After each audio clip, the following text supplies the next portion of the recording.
Hello guys, so this time nandito kami sa aming kaumahan dahil ako po ay nagpagabas ng kahoy or nagpasarahi ng kahoy dahil balak kong magpagawa ng house extension. Yes, magpagawa ako ng house extension dahil yung anak ko is isa pa lang. So this time magpa-extend ako ng bahay dahil minus pa yung gasto ko. So ipakita ko sa inyo yung mga kaganapan.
So, waiting po kami ngayon dahil hindi pa tapos yung pagpasarahin namin ng kahoy.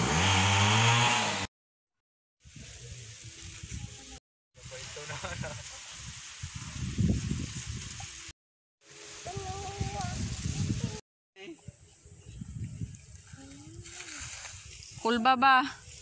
Giintra man na, gihayang. Ito na po yung kahoy na aming napaputol.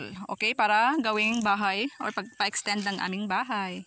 So ito po ay hindi to namin magagamit or ito po ay extra na lang. So ayan, and this one pa. So ito po ay 2x2 by size. 2x2 per size. Ewan ko kung ganon. Tsaka yung iba nandyan sa baba. So tingnan natin.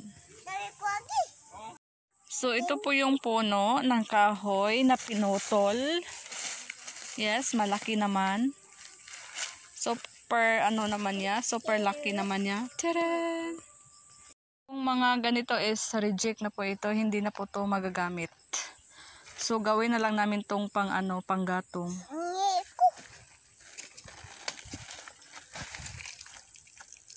Yan po.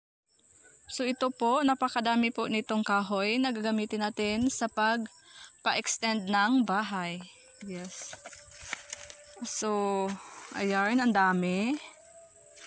And then, this one ay hindi na po magagamit. So, ito po ay, hindi ko masyado alam yung mga tamanyo ng kahoy. So, this one naman, ang taas nito is 4. So, hindi siya magagamit dahil yung ano niya is merong butas. So, wag na lang, okay? Dahil sobrang ang daming kahoy ang aming. One is ang pangalawang puno ng kahoy. And the other one is ganyan. So, as you can see, super laki, no? Kaya ang daming kahoy na naputol. So, mga 300 plus ka board feet po ito. At saka, yung nabayaran ko is 3,000 plus. So, ang board feet po dito is tag ano lang po, tag ano lang siya, tag 8 pesos. Yes, kay mura lang siya dahil ano na, dahil hindi siya lumber. So, mura lang yung nababayaran ko. So, lahat po ito is 3,000 pesos. So, this one, meron pa ang kahoy na maliit.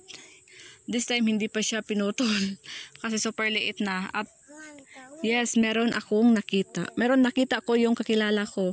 Yung kakilala ko na yun, no, panay manglait sa akin dahil sobrang puti niya. At ako daw ang pangit at super itim. At, yes, super totoo naman na sobrang puti niya na. Kita niyo, nakita ko siya, super puti niya. This is it, siya po yun. So, kita nyo, so ito po yung kilala ko, na yun o, yung taong hindi mo ina-expect na laitin ka ng bonggang-bongga dahil nga super puti niya na. Dahil nga, nagpunta siya sa malayo para yun o, pumuti yung balat niya. So, ito na siya ngayon. So, sino siya? Siya po ay isang snake, ahas, manog. Charan! So, yes, may manog po dito. So, ito yung kakilala ko na yun, no? Panay makapanglait sa akin ang magawa ng fake account. So, yes, masaya ako para sa'yo dahil nga, pumuti ka na, oh. Super puti mo.